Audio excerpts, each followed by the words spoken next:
Founder dan Executive Chairman World Economic Forum, Bapak Bode Brands, Presiden World Economic Forum, para pemimpin ekonomi dunia yang saya hormati, masyarakat dunia sedang cemas dan khawatir. Sebanyak 84,2% responden dalam Global Risk Report 2022 World Economic Forum merasa khawatir dan resah terhadap keadaan dunia. Kecemasan ini harus kita jawab dengan aksi-aksi yang nyata. Indonesia berusaha agar presidensi G20 tahun 2022 ini bisa menjadi bagian penting untuk menjawab keresahan tersebut dengan menjadi katalis bagi pemulihan ekonomi global yang inklusif. Tema presidensi G20 Indonesia tahun ini adalah Recover Together, Recover Stronger. Kami akan mengedepankan partnership dan inklusivitas serta menyediakan platform terobosan dalam upaya transformasi di berbagai bidang.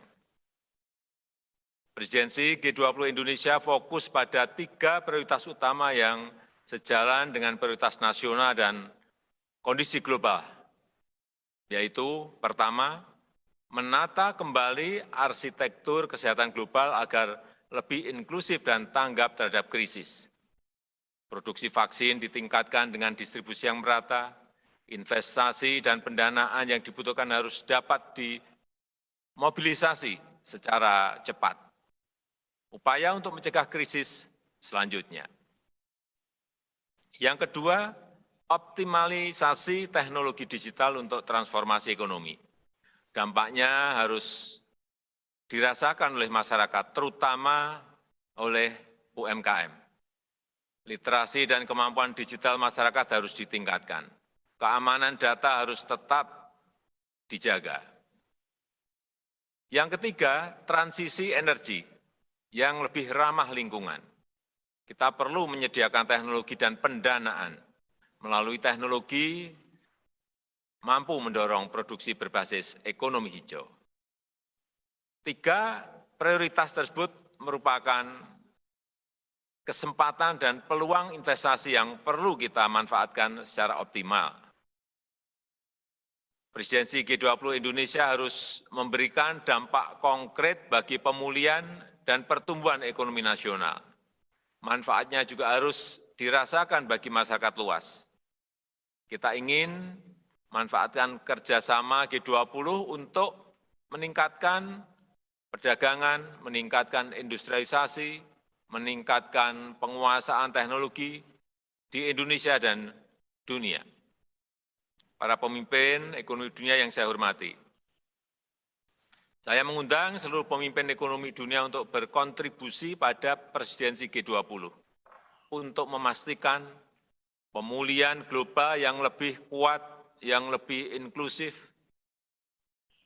dan kerjasama tidak hanya antara pemerintah, not only G2G, but also G2B or even B2B. Presidensi Indonesia ingin memperkuat kerjasama dengan pelaku ekonomi dunia. Interaksi dengan pelaku ekonomi akan saya intensifkan selama presidensi Indonesia. Saya sangat berharap para pelaku ekonomi, Anda semuanya memiliki pemikiran, tawaran konkret yang dapat diajukan untuk menjadi bagian dari capaian konkret KTT G20. Dalam kaitan inilah, secara back-to-back dengan KTT G20, Indonesia akan menyelenggarakan Web Roundtable on Downstream Industries, Bloomberg CEO Forum, dan Digital Transformation Expo.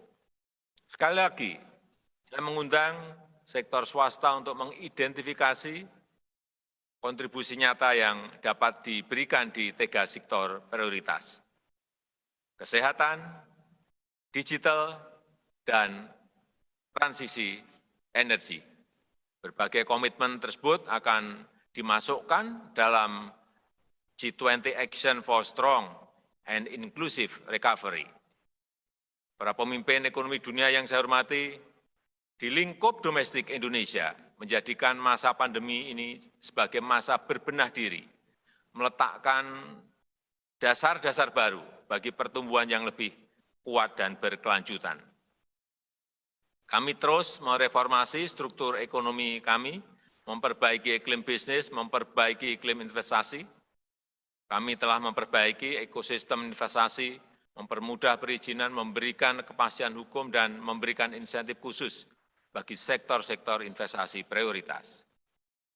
Upaya peningkatan kualitas SDM terus dilakukan, antara lain melalui program upscaling dan rescaling, pembentukan politeknik yang bekerjasama dengan industri dan kerjasama dengan universitas di luar negeri. Indonesia juga terus melaksanakan percepatan pembangunan infrastruktur yang berkontribusi pada peningkatan investasi dan iklim usaha. Sumber-sumber pertumbuhan baru, terutama ekonomi hijau, akan terus dikembangkan, antara lain pengembangan ekosistem industri kendaraan tenaga listrik, dan pembangunan kawasan industri hijau terbesar di Kalimantan Utara. Kolaborasi dengan pihak swasta akan diperkuat, kesempatan investasi akan dibuka seluas-luasnya untuk 6 sektor prioritas, yaitu industri padat karya yang berorientasi ekspor, termasuk industri kesehatan. Yang kedua, energi terbarukan. Yang ketiga, infrastruktur. Yang keempat, khususnya kendaraan otomotif, khususnya kendaraan listrik. Yang kelima, pariwisata.